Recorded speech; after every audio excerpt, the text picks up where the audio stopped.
삼성물산 2022년도 3분기 누적 실적을 스루풋 회계로 분석을 해서 소개를 하도록 하겠습니다. 매출은 34.2% 증가했고요. 영업이익은 82%가 증가했습니다. 하단에 나와 있는 내용 참조해 주시고요. 내용이 좋았다 생각하시면 구독, 좋아요 꼭 부탁드리겠습니다. 그리고 1.5배속을 보시기 바랍니다. 원가회계 손익 내용으로서 매출 증가율에 비해 WCAI 가공비 배부 재고자산이 적게 증가한 것은 바람직한 재고관리다. 이렇게 이제 평가를 해보고자 합니다. 매출은 34.2% 증가했는데요. 가공비 배부 재고자산은 3.5%밖에 증가를 하지 않았습니다. 이거 매우 재고관리 잘했다. 이렇게 볼 수 있는 거고요. 그 매출원가도 좀 적게 증가했죠. 그래서 그 다음에 매출 총이익이 그래서 55% 증가했고 판매관리비가 15.8% 증가했습니다만은 영업이익상으로는 586%나 크게 증가를 했습니다. 자, 그러면은 이제 그 첫 대문에서 이제 이 스루풋 손익하고는 좀 틀리잖아요. 그러면은 그 스루풋 손익은 어떻게 산출했느냐? 매출 증가해야 똑같죠. 그 다음에 매출에 비례하는 매출 재료비는 이게 더 올랐습니다. 반대죠. 매출원가가 아까 작게 오른 거로 되어 있는데, 그래서 그 스루풋은 30.6%밖에 증가를 안 했고, 스루풋율은 1.1% 하락을 했습니다. 운영비용은 27.9%가 증가해가지고, 그러나 절대 금액이 증가하는 바람에 TOE 생산성은 0.02포인트 상승을 했고요. 영업이익은 6,169억 원으로 이익이 났습니다. 그래서 82%가 증가한 것으로 산출되는 것입니다. 그럼에도 불구하고 원가회계 영업이익보다는 920억 원이 적은 수치입니다. 이것은 역시 가공비 배부 재고 자산이 크게 증가했기 때문입니다. 가공비 배부 재고 자산은 564억 원이 증가를 했습니다. 상품, 제품, 반제품 및 제공품을 가공비 배부 재고 자산의 범위로 합니다.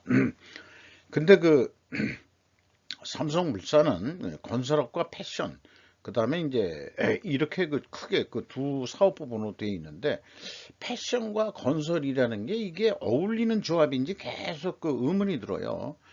옛날 제일모직 있는데, 제가 제일모직 대구 공장에 한번 좀 어떤 심사용으로 심사차 한번 가본 적이 있었어요. 그렇게 됐는데, 뭐, 잠깐 그건 그렇단 얘기고, 그래서, 조금 제일모직이 관심이 있었는데, 삼성물산하고 합병할 때 간 것 같긴 해요.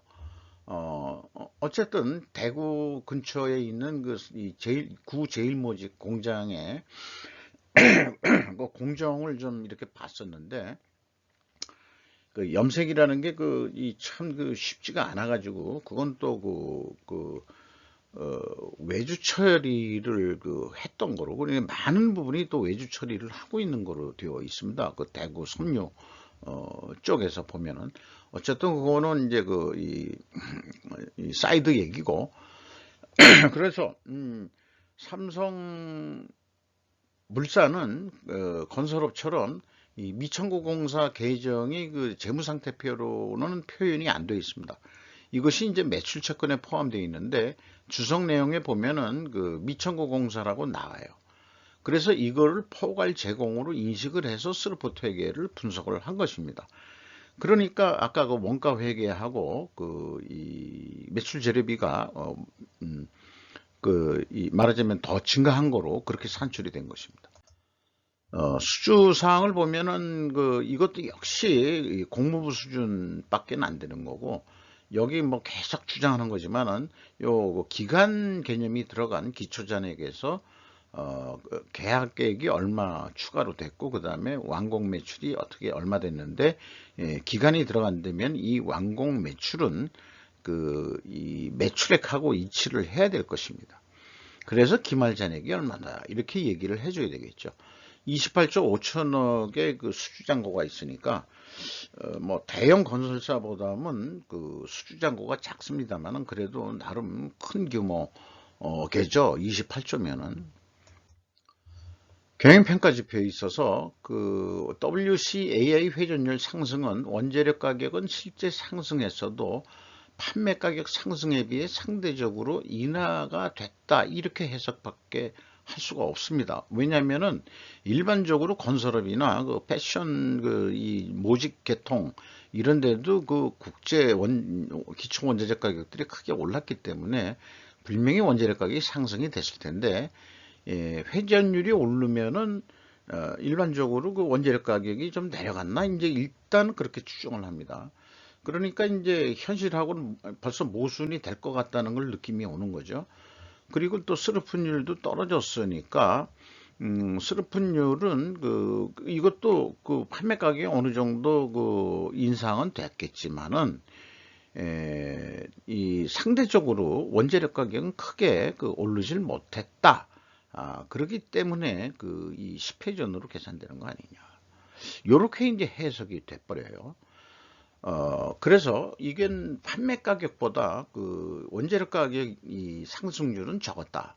그러면 이제 이렇게 얘기가 되는 거죠. 여기에 이제 그 압축해서 단순 평균으로 얘기했습니다만, 원재료 가격은, 그래서 이게 그 건설업과 패션을 그 합쳐가지고 단순 평균을 낸다는 게, 요게 좀 그 오차가 있는 얘기다, 이런 얘기거든요. 어쨌든 그 회사가 뒷면에 그 백데이터는 나중에 보여드리겠습니다만은 17.53%가 증가해가지고 재료 비율이 65%거든요. 그러면은 가격 인상 압박률이 11.4%가 되는데, 제품 가격 그 회사가 공시한 거를 단순 평균해 보면은 더 오른 거죠. 그럼에도 불구하고 그 저기 수르픈율은 낮아졌다. 이런 게 이제 또 문제인 거죠. 그러니까 요 회사가 제시한 그 데이터가 그렇게 단순 평균으로 해서는 이 해석에 좀 무리가 온다. 이런 게 있는데, 그러나 그러면은 정확하게는 가중 평균을 해야 되거든요. 저도 그 소식적에 그 영업에서 뭔가 그 가격 변동 뭐 이런 거 할 때 가중 평균을 내 가지고 뭐 분석을 해보고 어쩌고 저쩌고 했는데, 그때도 뭐 엑셀이 없던 시절이니까 딴 직원들이 뭐 예측을 하고 그 다음에 뭘 어떻게 하더라도 다들 윗선에서 빠꾸당하고 하는데, 야 네가 해봐. 그러다 봐서 뭐 안 해봤던 업무지만은 기획 같은 성격의 일이거든요. 그 영업에서 영업 기획 같은 일을 했는데, 가중평균이 그 개념을 제가 또 거기서 뭐 또 독학을 했다면 했달까 해가지고 나중에 레퍼토리를 또 올리니까 그래 이거야 해가지고, 가중평균의 개념을 제가 확실히 실무적으로 터득한 적이 있습니다. 지금 여기에 이제 화면은 그 정지가 됐는데요. 여러분들은 계속해서 보실 수 있을 겁니다. 뭐 저장하는 게 있다 그러면은 잠깐 제가 보는 화면은 끊기는 경우가 있어요. 이쯤 대목에 와서 이런 일이 일어나네요. 어쨌든 그 이자 부채 레버리지율도 크게 증가를 했습니다. 그 돈이 좀 딸린다는 얘기가 되겠죠. 이 정도 좀 설명을 드리면은 이 어떤 그 지수가 나온 거에 대한 해석은 충분하지 않았겠느냐, 이렇게 말씀드리겠습니다. 일반적으로 지금 인플레 시대에서 원재료 가격 상승률보다 판매 가격의 인상을 그만큼 못했다 하는 게 대부분의 그 기업 분석에서 그렇게 얘기되는데, 이거를 합리화, 설득력 있게 얘기할 수 있으면 백데이터가 있어야 되는데, 다시 말씀드리자면은 제품 가격은 크게 오른 비에 비해서 원재료 가격은 적게 올랐다. 이렇게 설명할 수밖에 없는 거죠.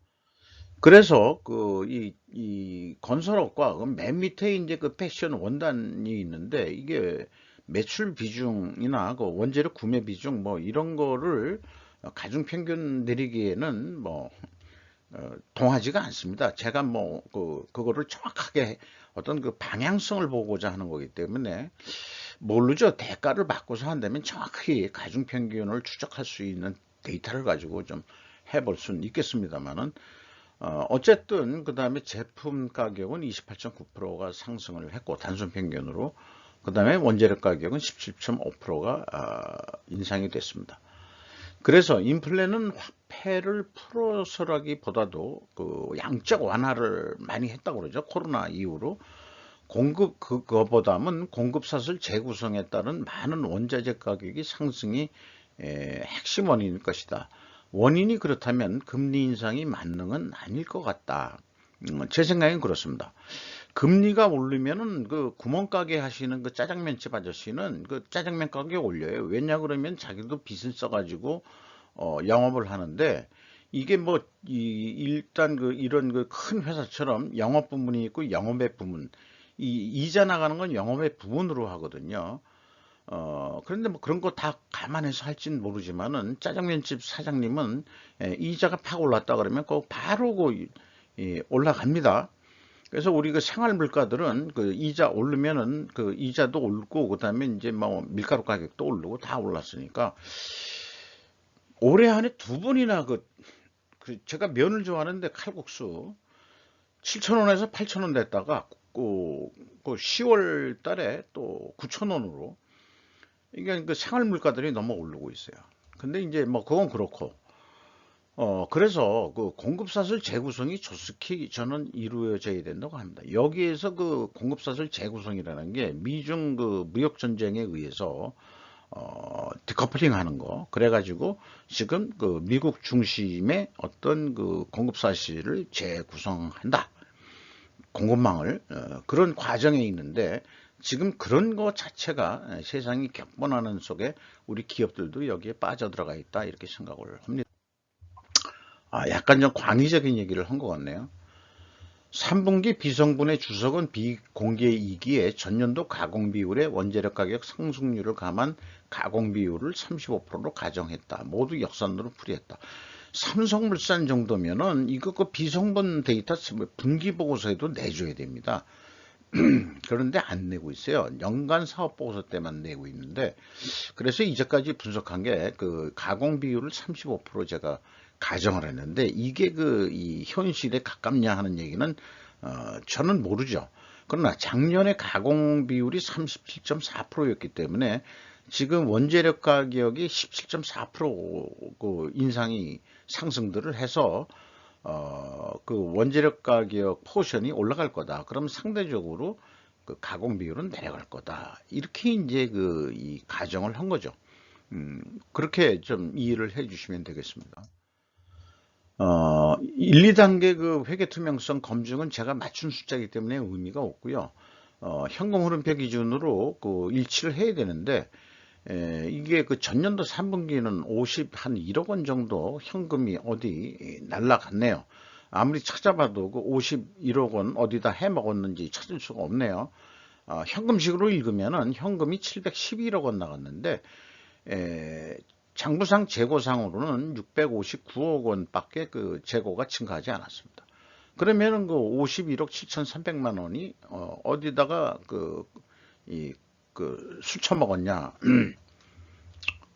껌 사 먹었냐, 누가 그렇게 표현하던가 그러죠.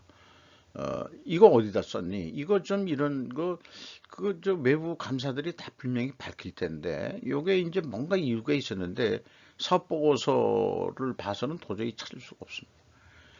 운영 비용으로서 요거는 이제 연간 작년도 기준인데요. 1조 6천억 원대가 나가가지고 2020년보다 16.1%.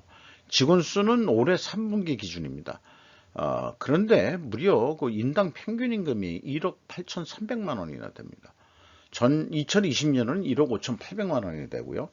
이거 삼성전자보다 꽤 높은 데고, 삼성물산이니까 그 무역도 하고 그러니까 고급 엘리트들이 많으신 모양이에요. 그 삼성물산에는.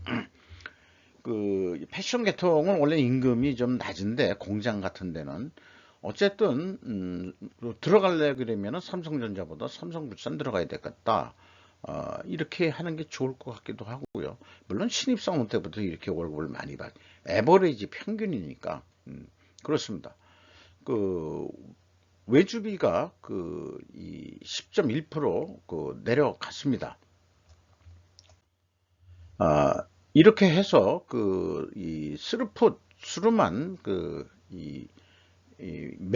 연말 매출액을 예측을 해보면은 한 25조 정도 하면은 6,250억 원 정도 남는 거로.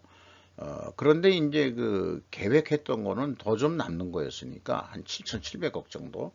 그러면 어떻게 올릴 거냐 그러면은 그 재고 회전율을 3.5% 정도만 증분시키는 거 성공해 보자. 그러면은 그 맥시멈 매출 26조 7천억 정도.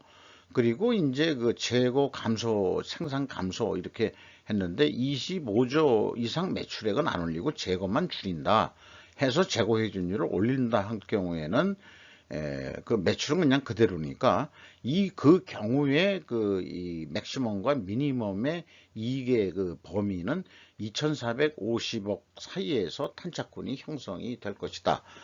저는 그렇게 예측을 하는 바입니다.